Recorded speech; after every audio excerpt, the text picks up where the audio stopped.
L'aventure de Thomas et le mystère de l'armée perdue. Il était une fois, dans un petit village paisible nommé Villeneuve, un jeune homme appelé Thomas.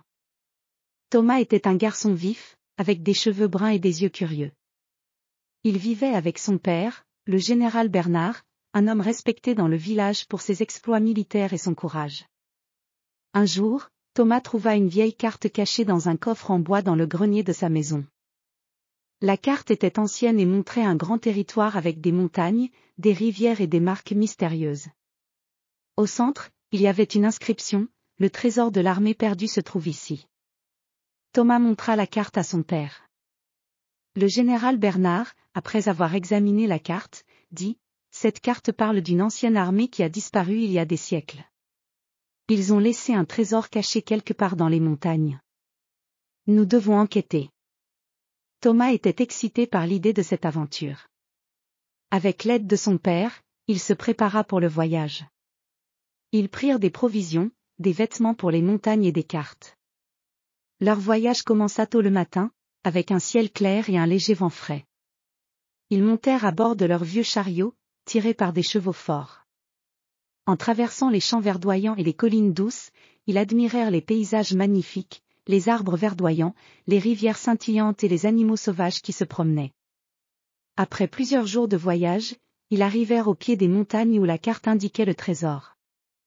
Les montagnes étaient imposantes et majestueuses, couvertes de neige en haut et de forêts en bas. Ils commencèrent leur ascension, suivant les indices sur la carte.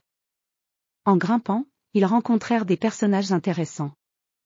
Tout d'abord, ils croisèrent un vieux berger nommé Étienne. Étienne avait une longue barbe blanche et un regard sage. Il gardait un troupeau de moutons dans les montagnes. « Bonjour, monsieur Étienne. Connaissez-vous cette région ? Nous cherchons un trésor caché de l'armée perdue. » Étienne les regarda avec curiosité.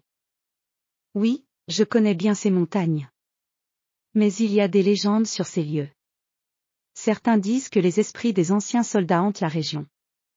Soyez prudents. » Thomas et son père continuèrent leur chemin avec prudence. Ils trouvèrent un vieux sentier à travers la forêt dense. Le sentier était étroit et sinueux, bordé de fougères et de fleurs sauvages. Ils suivirent le sentier jusqu'à une vieille forteresse en ruine. La forteresse était massive, avec des murs épais et des tours en ruine.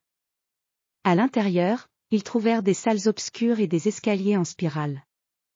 En explorant la forteresse, ils découvrirent des inscriptions anciennes sur les murs, racontant l'histoire des soldats disparus.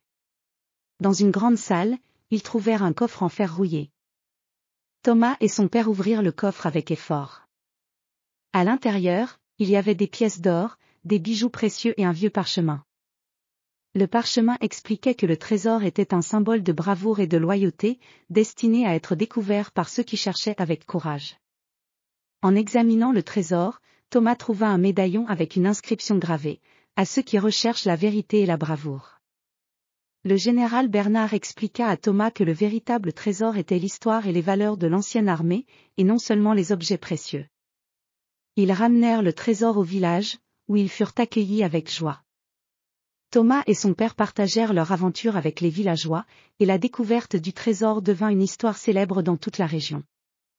Thomas avait appris que l'aventure n'était pas seulement une quête de richesse, mais aussi une découverte des valeurs et des histoires cachées derrière les mystères du passé. Grâce à cette expérience, il avait grandi et acquis une compréhension plus profonde de l'histoire et du courage.